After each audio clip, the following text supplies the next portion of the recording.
Hello there, and welcome to this most recent recap. I know we haven't been online recently, and part of that is because we've been through a major transition, and I know we've talked about this, but each transition calls for a different rhythm that comes out of, staff coming on, staff leaving, as well as priests coming on and priests leaving. Father Brian has been made pastor of St. Anselm's, so his time with us will be coming to an end. He has been continuing to live with us over these last couple of months because of work that was being done at the parish house in St. Anselm's Parish.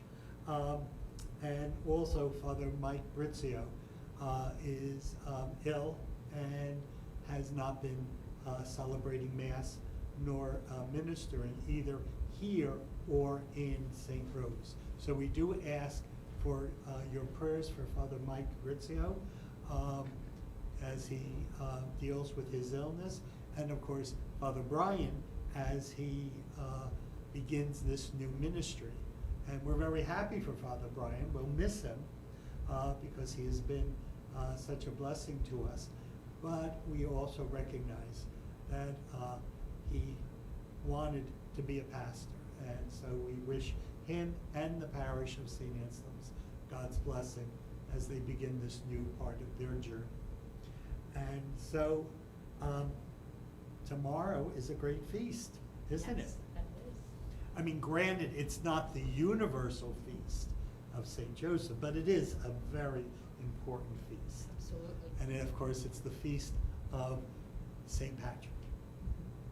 That's why I'm wearing my green today, because I'm not going to be here tomorrow, so I thought I'm going to begin. Very good, very good. 'Tis a good thing. Yes. I was wondering where the accent was. Tis a good thing, because St. Patrick is a good saint. How long can you go for that? How long can you keep it consistent? I don't know.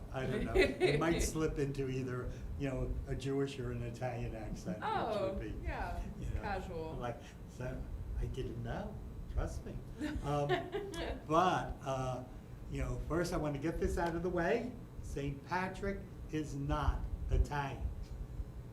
Everybody says he's Italian because they say his father was a Roman citizen. But as I was sharing with Grace and Mary Ann, I don't see people lining up to have St. Paul as Italian. And he was a Roman citizen. He was born into a family that were Roman citizens. So St. Patrick was Briton, not British, Britain. And of course, his story is well known. He was kidnapped by Irish pirates who sold him into slavery.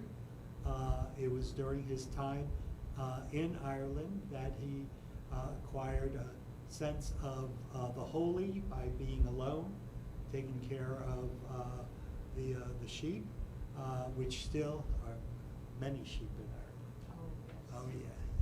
Wherever you look on the hills, there are sheep. You look on the road, there are sheep. You look at a traffic jam, there's sheep.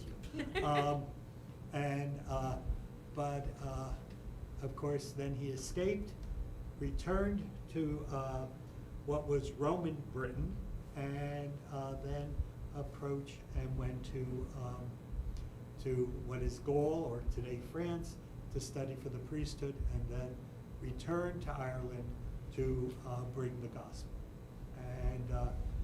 And there is evidence that there were missionaries to Ireland before St. Patrick, but St. Patrick really was able to turn the country towards Christ, and he is seen as the founder of the church in Ireland. Anybody else? Yes, I was really surprised that at a young age of 46, he became a bishop when he was in France, and they had consecrated him. Yes, I think for the mission of Ireland. Mm-hmm. Yes. Yeah. Anything else from?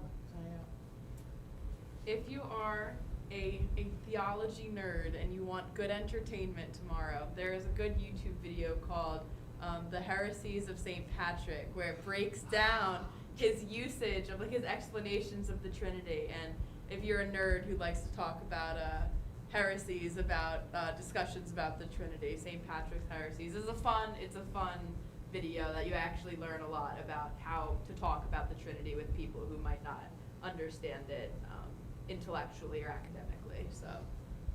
Yeah, I have another concern that some of the parishioners have been asking me. St. Patrick's Day is falling on Friday, and they want to know about eating meat because we're in Lent. And Well, Oh no. if you ask me, it would be a great penance to abstain from meat even on the holy feast of St. Patrick.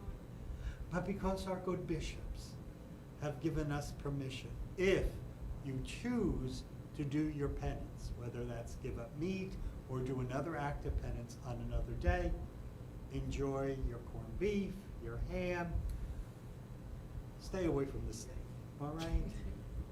Although salmon is a very big dish over in Ireland. it is, and it's delicious. I mean, I don't know why everybody thinks that. And Have you both been to Ireland? I've been, Well, I haven't yet, Okay. but it's on my bucket list. Okay. but I have been. But another element is corned beef is not an Irish dish. You're It's- ruining this feast day I for know, so many I people. know. Well, I think there is a commitment to truth.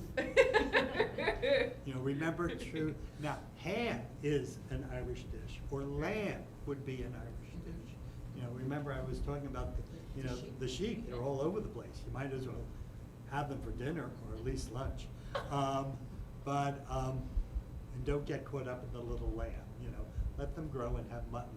But I think it's so important that we recognize it.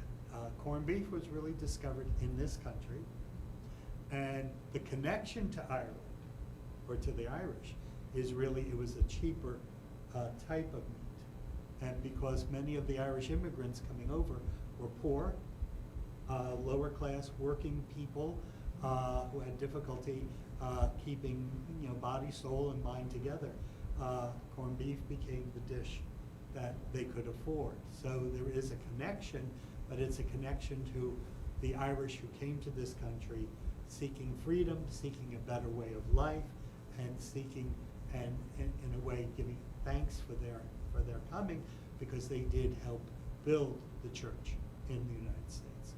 So we're very grateful for the Irish immigrants who came with faith.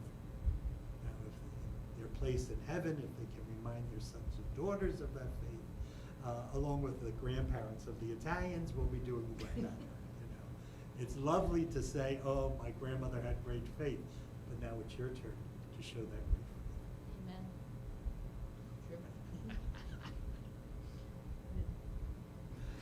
Okay, what else should we talk about? I mean, you did mention another great saint coming up for the feast in the month of March, if you want to transition into that. Oh, the patron of the Universal Church, Saint Joseph, husband of Mary. Yes, that's an interesting situation, because technically March 19th falls on a Sunday.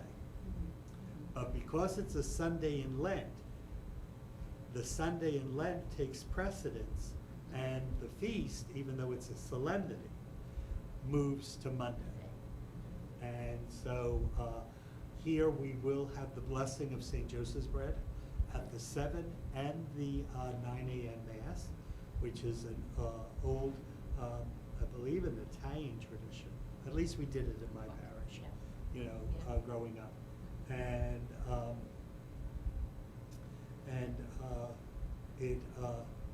it's a way of reminding us how St. Joseph fed the Holy Family, and how we are called to feed our family as well as the poor.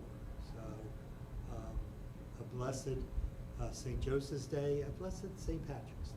As someone who's never gone to a St. Joseph's bread, do people bring their own bread, or do they take bread with them from Mass? Or? No, we provide the bread. We provide the bread, okay. We provide the bread, and we'll have that, at the shrine of St. Joseph in the church.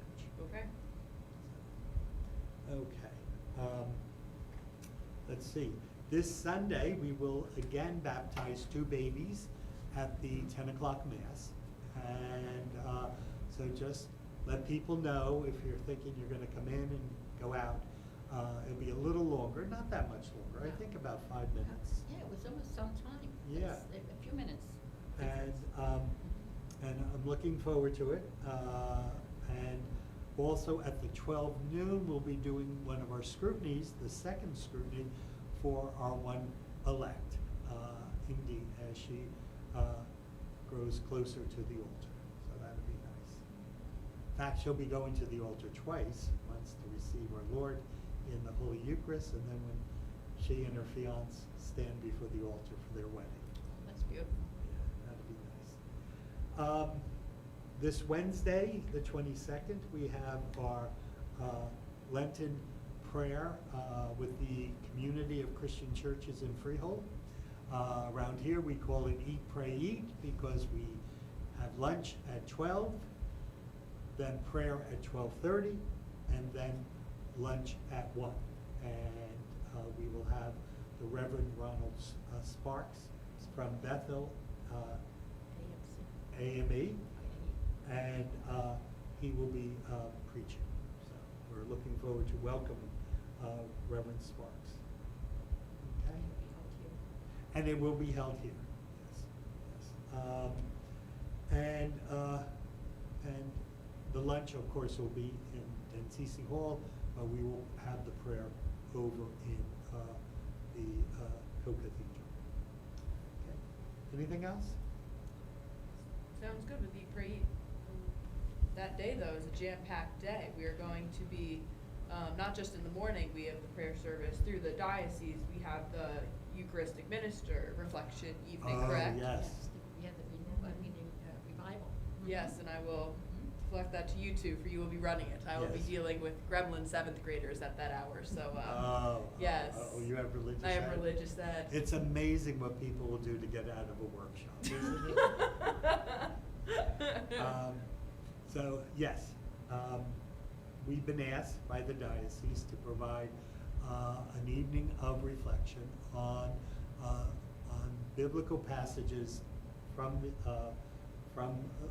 Bible, focusing on the Eucharist as part of the Eucharistic revival, which is something that has been taking place for the last year and will continue for the next 2 years, as we strive to reignite in us the burning desire to know Christ, who comes to us in the form of the Blessed Sacrament, Holy Eucharist.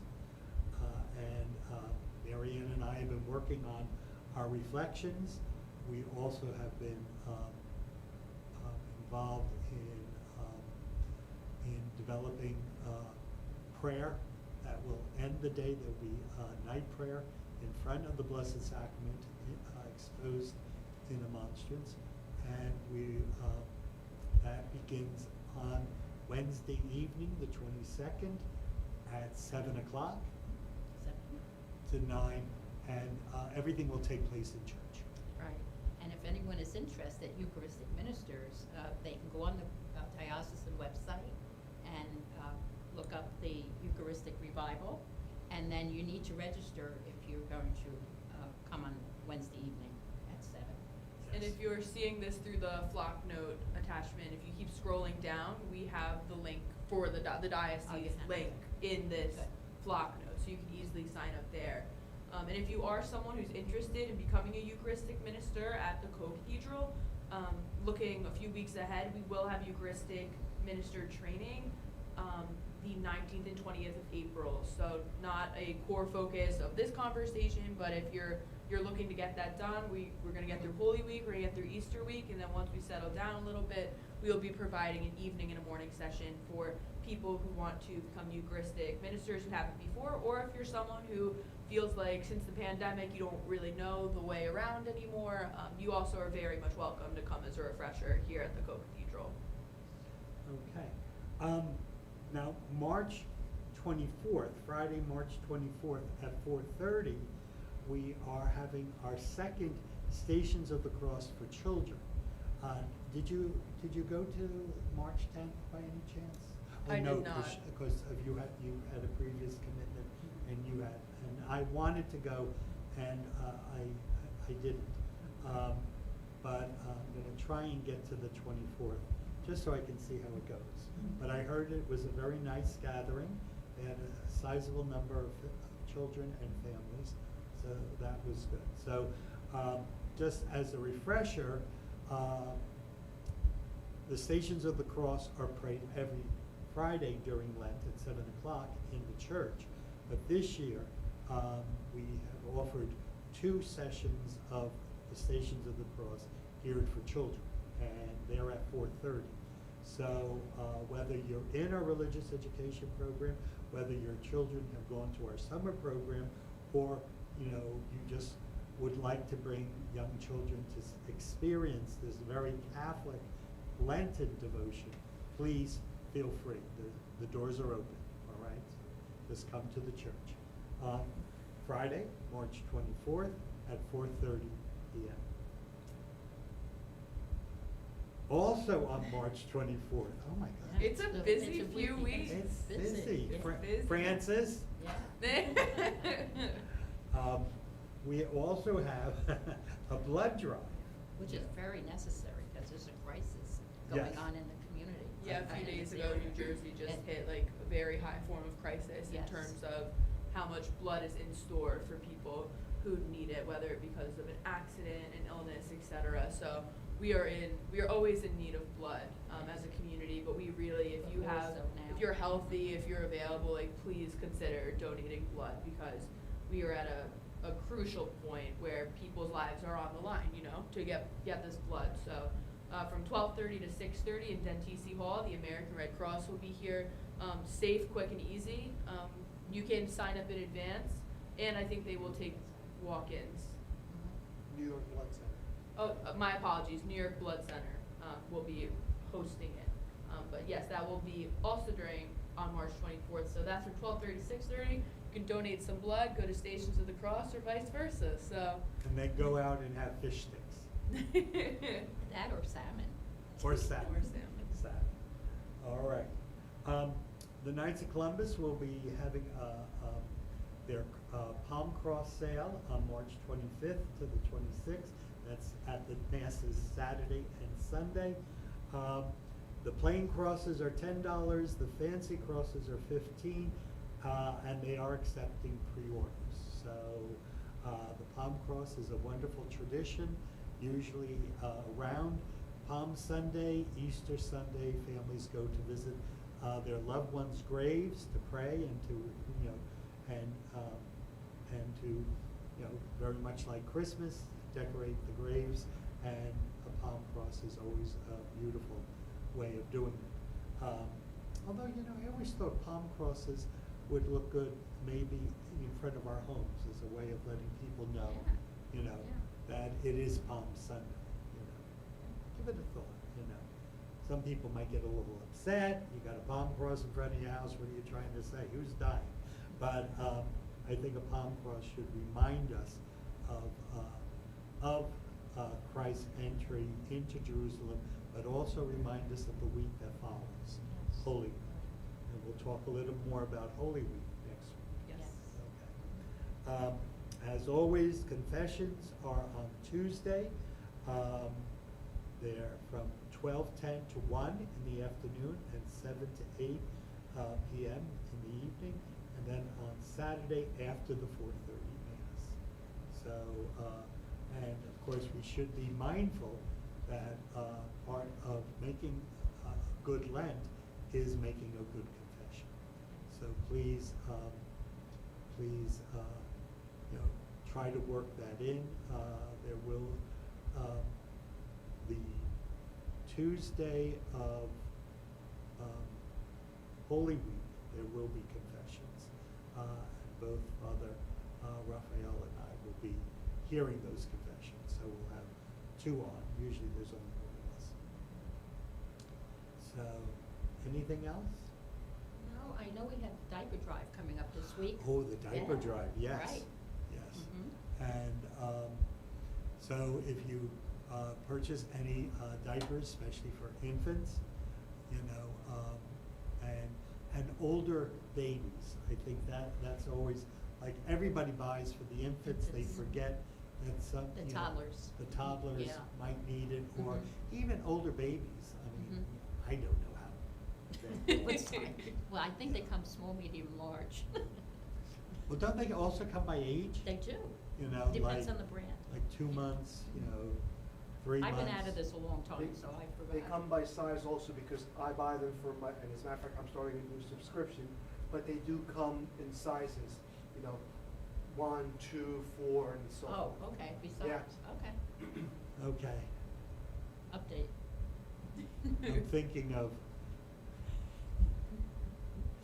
I'm thinking of, for babies, they're called not depends. You just ruined the joke. I did. Aw. I did. As the story goes, there are Huggies, Pampers, and Loves for babies. Okay, And for adults, there depends. And the reason is because when you're a baby, you're pampered, you're hugged, you're loved. When you become an adult, it depends on who cares for you. So, I mean, Oh, no. High five for that one. That was good. He'll be here all week. now you know why we haven't been online. we laugh all the time, we can't even talk. But anyway,